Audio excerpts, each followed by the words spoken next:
Hello and good evening. You're watching AWANI Tonight with me, Farhana Sheikh. Dhabitah Sabri has secured a spot in the women's 3-meter springboard finals at the Paris Olympics. She scored 286.95 points, finishing 8 out of 18 divers. The 25-year-old started strongly but faltered in her third and fourth dives before recovering in the final dive to advance to the finals. China's Chen Yiwen topped the semi-finals with 360.85 points, followed by Australia's Madison Keaney with 334.70 and Italy's Chiara Pellicani with 324.75. The finals are scheduled for Friday at 9 p.m. Malaysian Time. An unemployed man pleaded not guilty to 8 charges, including the abducting and illegally confining of 6-year-old Albertine Leo at the Johor Bahru Sessions Court earlier today. 31-year-old Liang Win's son also faces 7 more charges, making a total of 15 charges against him. The 2 charges read before Judge Rasida Rosli was for the kidnapping of Albertine at Eco Galleria Iskandar Putri on July 20th. As well as wrongfully confining the child in a hotel room at Batangkali, Selangor on July 23rd. He is also facing 6 other charges under the Sexual Offences Against Children Act 2017. In a separate session before Judge Siti Noraida Sulaiman, Liang was accused of possessing 5,317 images and videos of child sexual abuse and non-physical sexual abuse by forcing a child to expose her body to him at the same hotel, among others. Bail was set at 50,000 ringgit and Liang was ordered to surrender his passport, report to the nearest police station every month, and refrain from contacting prosecution witnesses. The court scheduled the next hearing on September 12 for the submission of documents. Liang also claimed trial to 7 new charges at the Magistrates Court in Kulai, which involved the possession of inappropriate items such as anime-themed body pillows depicting naked young girls and other pornographic materials. Malaysia proposed 4 key measures to support the Palestinian cause during the emergency meeting convened by the Organisation of Islamic Cooperation, OIC. Presented by the Foreign Minister, Datuk Seri Muhammad Hassan, they include setting up a group of eminent persons tasked with ensuring the implementation of the International Court of Justice ICJ advisory opinion. According to Muhammad, the group should focus on universal jurisdiction and ensure the consistent application of international law.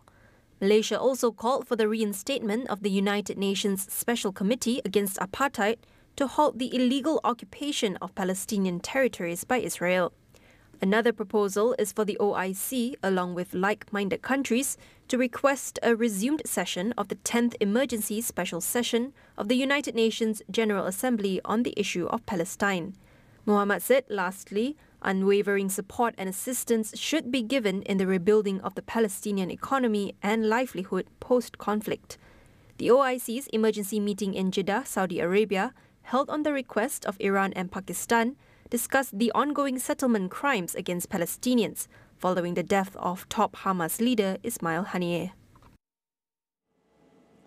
In other news, 6 government-linked investment companies have pledged to invest 120 billion ringgit in domestic direct investments over the next 5 years.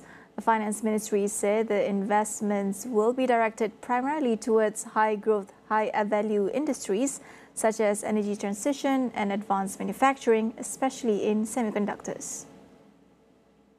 The 6 GLICs are Khazanah Nasional, the Employees Provident Fund (EPF), the Retirement Fund (KWAP), Permodalan Nasional Berhad (PNB), Lembaga Tabung Haji and the Armed Forces Fund Board.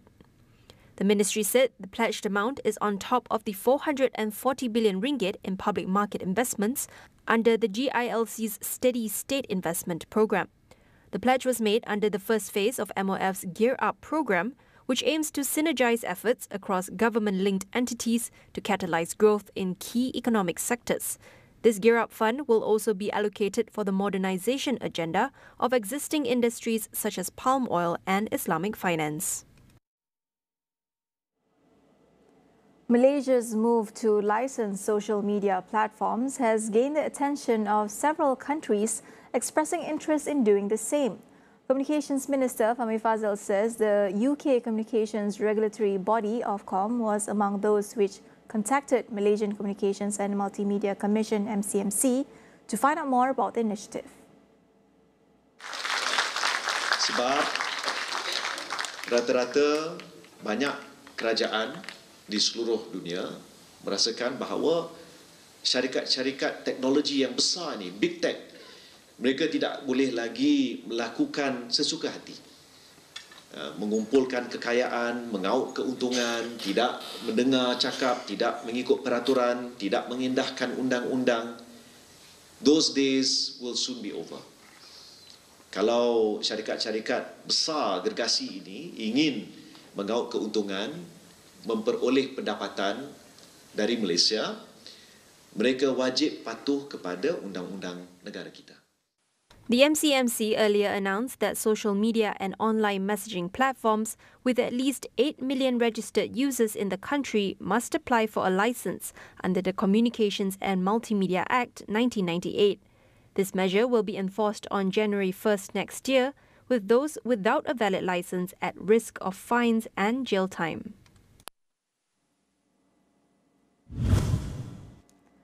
Stray animals in the country continue to suffer abuse and violence, with increasing reports online of dogs being poisoned and cats being tortured.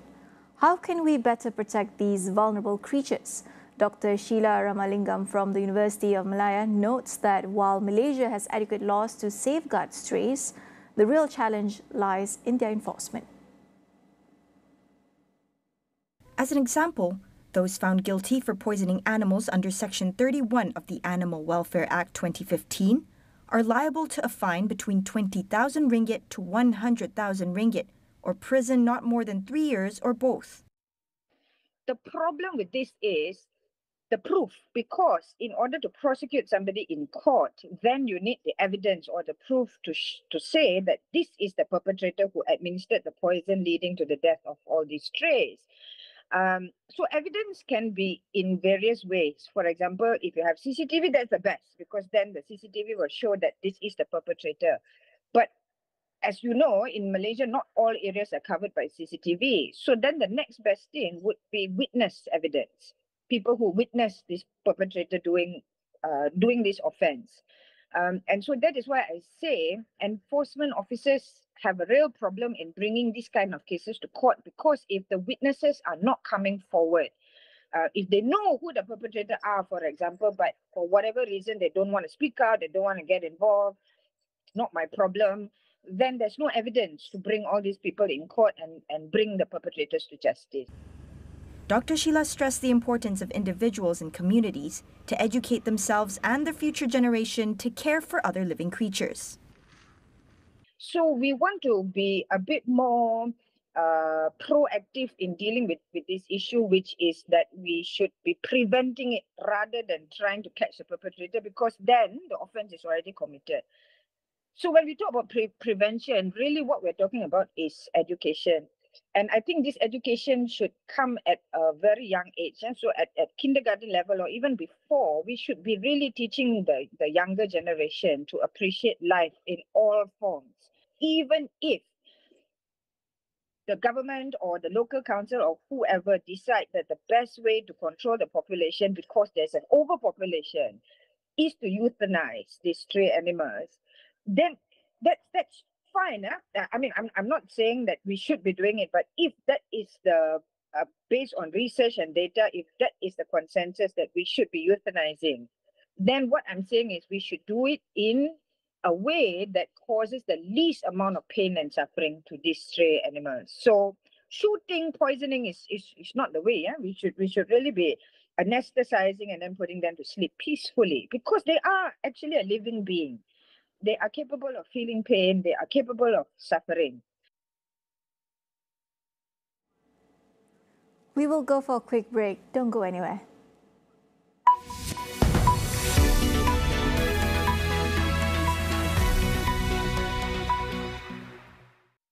Di dalam setiap berita yang dibawa, konteks amat penting. Kami sentiasa membawakan yang tergempar dan terkini. Pastikan Astro AWANI menjadi pilihan anda, tidak kira di mana sahaja anda berada.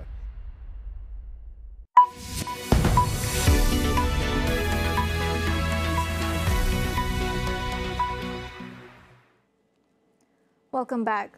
Bangladesh is set to establish a new interim government today, led by Nobel Peace Prize winner Muhammad Yunus, following weeks of student protests that forced Prime Minister Sheikh Hasina to resign and flee to India. The 84-year-old Yunus arrived in Dhaka from Paris earlier today. Speaking to reporters at the airport, he called for law and order, stating that hatred and unruliness are the enemies of democracy. Yunus is scheduled to be sworn in as the head of a team of advisors at 10:30 p.m. Malaysia time at the official residence of President Muhammad Shahbuddin. Hasina's Awami League party will not be part of the interim government after she stepped down on Monday following weeks of violence that claimed around 300 lives and left thousands injured. A long-time critic of Hasina, Yunus will serve as caretaker premier until new elections are held.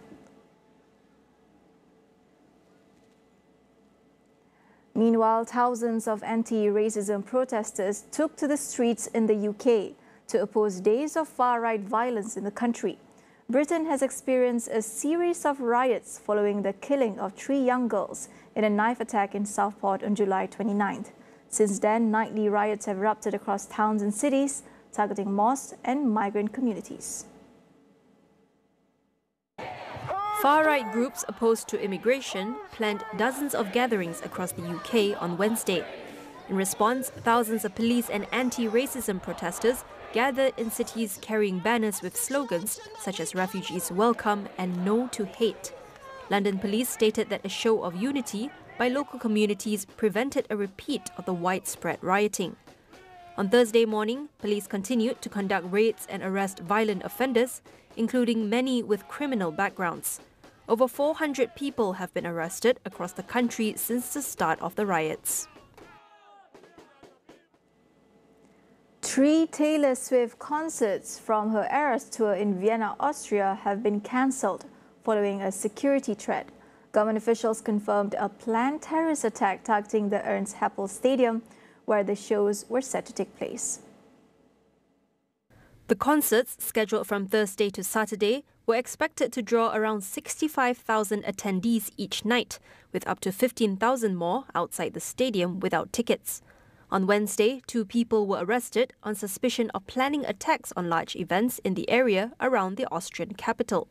Authorities said one of the suspects was particularly focused on Taylor Swift concerts in Vienna and had pledged allegiance to the Islamic State. Chemical substances were found during a search of the suspect's home, and investigations are ongoing. Local media also reported that 3 suspects remain at large. Last month was the second hottest July on record for Earth, according to the EU's climate monitor. This ends a 13-month streak of monthly temperature records that was partly fueled by the warming El Niño weather pattern. July 2024 was 1.48 degrees Celsius above pre-industrial times, while the last 12 months were 1.64 degrees Celsius above the pre-industrial average due to climate change. However, this July included the 2 hottest days on record. Above-average temperatures were recorded in southern and eastern Europe, western US and Canada, most of Africa, the Middle East, Asia and eastern Antarctica. July 2024 was also wetter than average in northern Europe and southeastern Turkey, while drought warnings persisted in parts of Europe. The EU's Copernicus Climate Change Service attributed the high temperatures to greenhouse gas emissions from fossil fuel-based industries. It noted that oceans not normally impacted by El Niño had also seen an unusual rise in temperatures. That wraps up AWANI tonight. I'm Farhana Sheikh. Thank you for watching.